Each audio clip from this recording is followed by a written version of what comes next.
Quando uma pessoa decide abaixar as calças e fazer suas necessidades bem no meio da rua, você sabe que ela oficialmente chegou ao fundo do poço.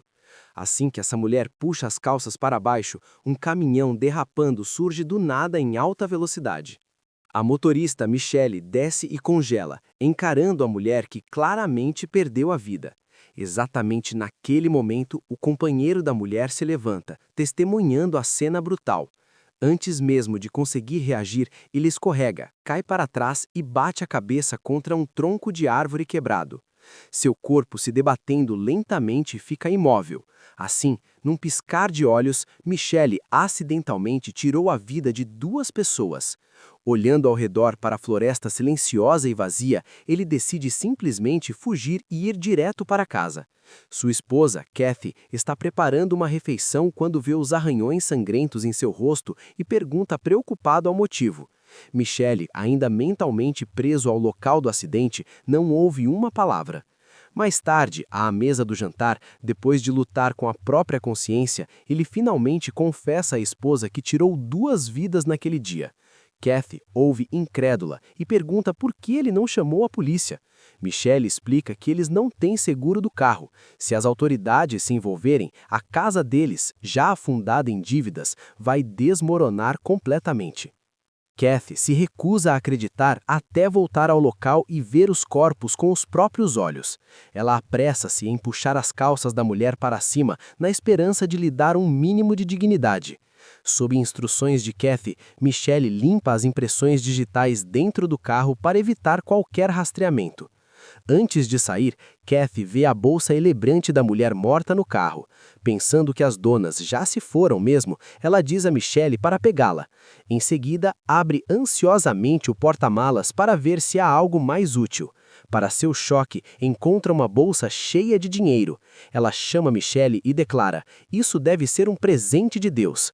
Mal as palavras saem de sua boca, Kathy de repente corre em direção ao corpo. Michelle fica encarregado de mover o segundo corpo, mas ele está preso à árvore. Ele chama Kathy dizendo que não consegue movê-lo.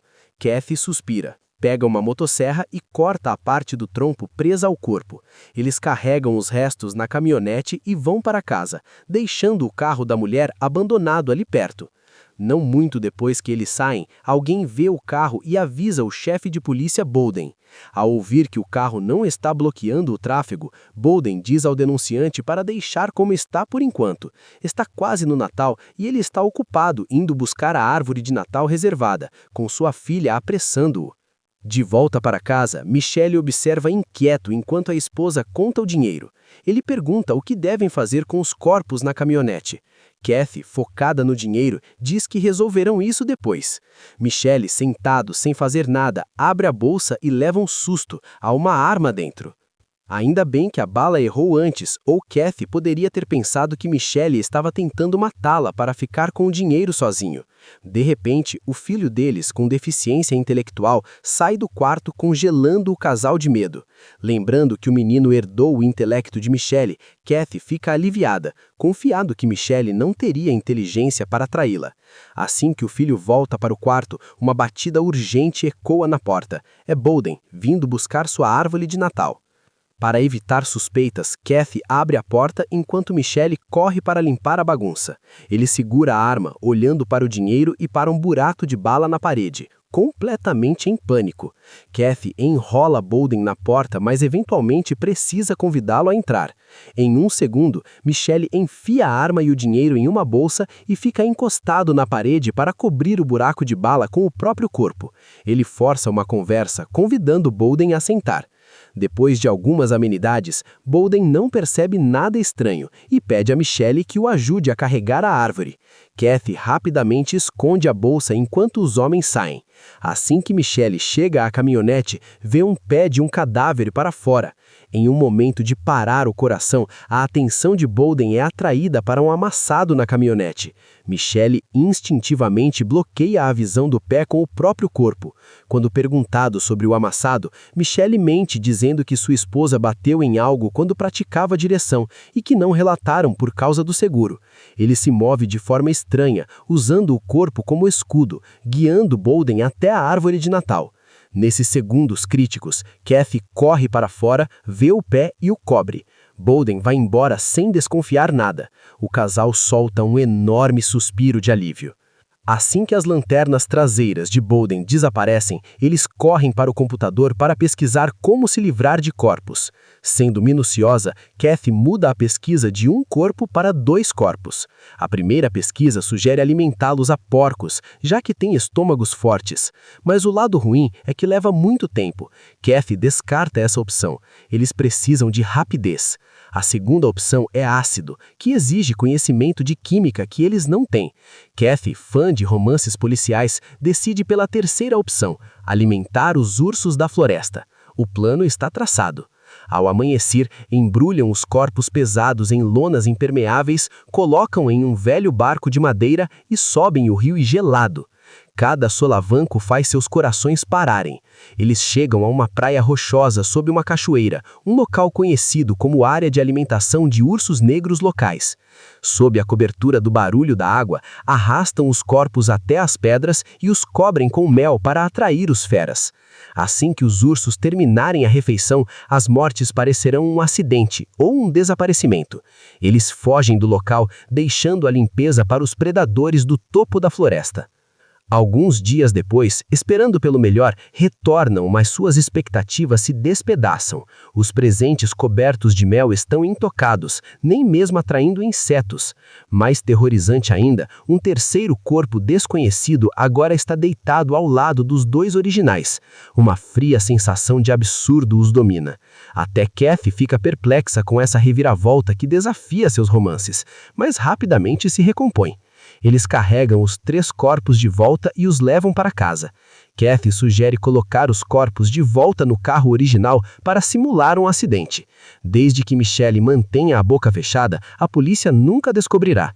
No entanto, assim que terminam de lidar com os corpos, Bolden recebe uma ligação da testemunha original. Acontece que a polícia descobriu um esquema de contrabando. O terceiro corpo era de um contrabandista, que caiu de um penhasco enquanto fugia de um urso, aterrissando bem naquela cachoeira. Bolden corre para o local, chocado com a pilha de 3 corpos. Enquanto isso, Michelle, seguindo ordens, vai para casa buscar a arma para plantá-la na cena. Mas quando retornam, o lugar está cheio de policiais. Por sorte, eles conhecem Bolden, então usam a desculpa de ir ao supermercado para sair dali. Mas agora eles estão presos com a arma. Dentro da loja, Michelle, aterrorizado com a polícia competente, sugere se entregar para receber uma pena menor. Kathy o interrompe imediatamente. Entre o filho com deficiência intelectual e as dívidas crescentes, ela não consegue sobreviver se ele for para a prisão. Ela começa a chorar, fazendo-se de vítima. Ao ver isso, Michelle abandona a ideia de se entregar e decide comprar uma enorme tela plana para confortar a esposa estressada. Enquanto isso, a polícia rapidamente identifica os 3 corpos.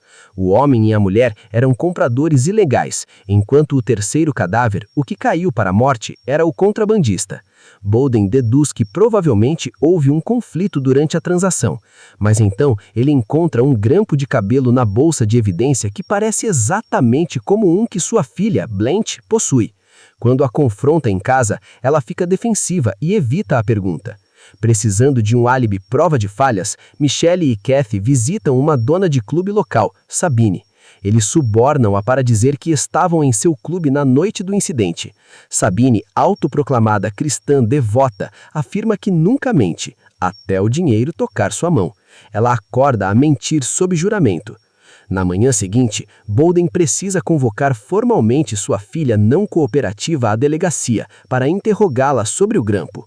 Acontece que na noite em que o corpo é encontrado dentro do carro, Blanche e seu namorado avistam o veículo enquanto passam por ali e decidem apimentar as coisas, se divertindo dentro do carro, deixando cair acidentalmente o grampo de cabelo no interior durante o processo.